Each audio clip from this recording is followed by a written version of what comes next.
इससे पहले आप सभी भाई बहन सबको होली की बहुत बहुत शुभकामनाएं।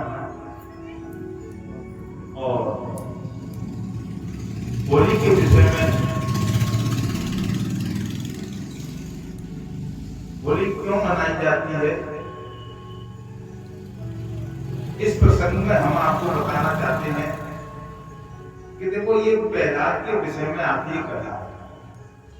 प्रहलाद की कथा हम आपको बता चुके हैं। शास्त्रों में ऐसा वर्णन आता है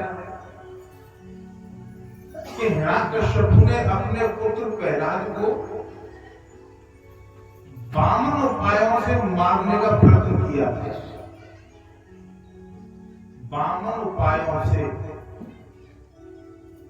कभी उसको हाथ पैर भाग के शेर के सामने डाला जाता था, कभी उसको सर्प से काटने को कहा जाता था, कभी उसको विष देने की कोशिश की थी, कभी उसे पानी में डालने की कोशिश की, कभी उसे नाना प्रकार से। ये बात बताती है कि भक्ति करना सहज नहीं है। भक्ति अगर करोगे तो संसार वाले तुम्हारे संग बहुत कुछ कर सकते हैं। भक्ति करना सहज नहीं है। लेकिन आखिरी उपाय जब हिरण्यकश्यप को बहुत ही उदास हो गया था, तो उसकी बहन का नाम था होलिका। उसको ब्रह्मा जी से वरदान मिला हुआ था, एक दुपट्टा मिला हुआ था कि उसे उड़ करके वो अग्नि में बैठेगी तो उसे अग्नि जलाएगी नहीं।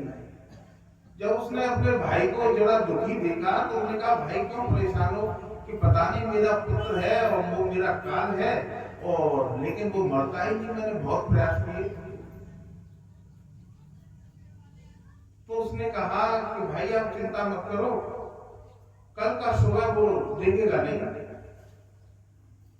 आप इंतजाम कीजिए अग्नि का और मैं उसे अपनी गोद में लेकर के बैठूंगी और वो भस्म हो जाएगा। ऐसा सोच करके हिरण्यकश्यप ने बहुत बड़ी एक चिता बनाई, उस पर होलिका प्रहलाद को लेकर के अपनी गोद में दुपट्टा ओढ़ करके बैठी। लेकिन जैसे हनुमान जी ने लंका को नहीं जलाया, लेकिन निमित्त बने। हरि प्रेरित अवसर चले मरत 49। हरि की प्रेरणा से 49 प्रकार की वायु चली, उससे लंका जला। इसी प्रकार उस समय पर भी ऐसी हवा चली कि वो जो दुपट्टा था उसका, होलिका का, वो उड़ करके और प्रहलाद के ऊपर गिरा। इससे प्रहलाद तो बच गया और होलिका जल करके भस्म हो गई।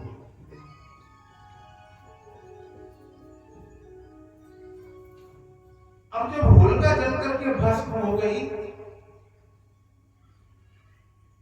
तो पूरे नगर में जो हिरण्यकश्यप के जो पक्ष के लोग थे उन सब में मातम छा गया, और प्रहलाद के जो पक्ष के जो लोग थे उनके अंदर उत्साह आ गया। और वो लोग कहने लगे, दैत्य शक्ति के लोग कहने लगे, हाय हाय, भजनानंदियों की जीत हो गई, साधी संतों की जीत हो गई, वैष्णवों की जीत हो गई, हम दैत्यों की हार हो गई। वो इतने उदास हुए, दुखी हुए, और मदरा पान करके कोई नाली में लौट रहा है, कोई कहीं लौट रहा है। और वैष्णव लोग बड़े प्रसन्न थे, आनंदित थे, और उन्होंने सबसे गले मिले और गुलाल लगाया और चंदन लगाए। अत्यंत प्रसन्नता का भाव था। आज भी प्राय ऐसा देखा जाता है समाज में, जो प्रहलाद पक्ष के लोग हैं बड़ी शीलता से और बड़े गले मिलकर के होली मनाते हैं, और हिरण्यकश्यप के पक्ष के लोग हैं वो आज भी किच की होली और मदरा पान करके नाली में पड़े।